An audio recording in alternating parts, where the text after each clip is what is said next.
sebuah penyakit kulit, di mana penyakit ini membuat warna kulitku menjadi sangat merah dan mengerikan. Karena hal itu, kedua orang tuaku dan merawatku, dan mereka memilih meninggalkanku di depan sebuah rumah milik orang yang tak dikenal. Pemilik rumah itu menemukan aku di depan rumahnya dalam keadaan yang sangat menyedihkan. Karena rasa iba, dia merawatku seperti anaknya sendiri. Aku selalu melihat orang itu sebagai sosok ayah karena kasih sayang yang dia berikan tanpa syarat. Aku baru tahu tentang asal-usulku saat aku bertanya padanya kenapa rupa kami tidak mirip. Ayah berkata padaku bahwa bukan ikatan darah yang membuat kami menjadi keluarga, tapi cinta dan kasih sayang. Ayah merawatku sejak aku masih bayi, dan dia berkata bahwa di awal-awal dia melakukan itu, banyak orang menjauhinya karena dianggap merawat anak iblis. Tapi ayah tidak mempedulikan itu semua dan tetap merawatku. Ayah selalu menemani aku bermain, meskipun dia kadang sibuk bekerja. Karena rupaku yang aneh, tak banyak anak mau bermain denganku.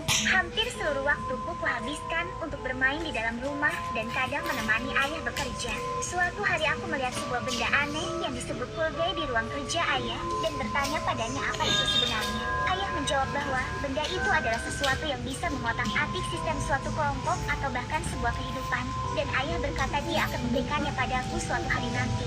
Saat aku berumur 9 tahun, ayah memberikan pulgai padaku sebagai hadiah. Aku mengotak-atik benda itu seperti mainan, dan lama-lama aku sadar betapa membosankannya benda itu. Suatu hari aku membiarkan pulgai berada di dalam kamarku tanpa memainkannya. Sementara aku sendiri sibuk memainkan boneka kodok yang baru dibelikan ayah untukku.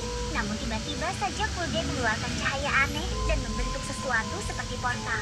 Aku kemudian mendekati portal itu dengan hati-hati dan sebuah tangan keluar dari sana seolah mengajakku masuk. Aku lalu bertanya siapa sebenarnya orang itu. Dan dia menjawab bahwa dia adalah sang Spectre, dewa bagi segala kekacauan. Aku tak mengerti apa maksudnya. Dan dia lanjut menjelaskan bahwa kedatangannya adalah untuk menjemputku. Aku bertanya mengapa aku harus dijemput, dan Spectre menjawab bahwa aku dipilih untuk masuk ke dunia game.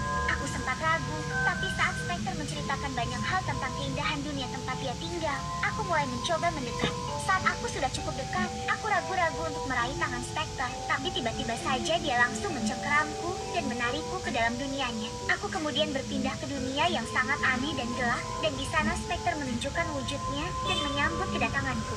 Spectre kemudian menceritakan banyak hal tentang dunia tempat aku berada sekarang, dan dia juga menceritakan tentang sebuah cara pandang terhadap kekacauan. Meskipun waktu hanya berjalan beberapa menit, entah kenapa aku merasa seperti sudah mendengarkan semua penjelasan panjang Spectre dalam waktu singkat. Saat aku merasa pusing, Spectre berkata bahwa aku tidak akan bisa bertahan kalau tetap berwujud seperti sekarang. Aku tak begitu paham apa yang Spectre lakukan padaku setelahnya. Saat bangun, aku melihat bagaimana tubuhku sudah berubah menjadi sedikit lebih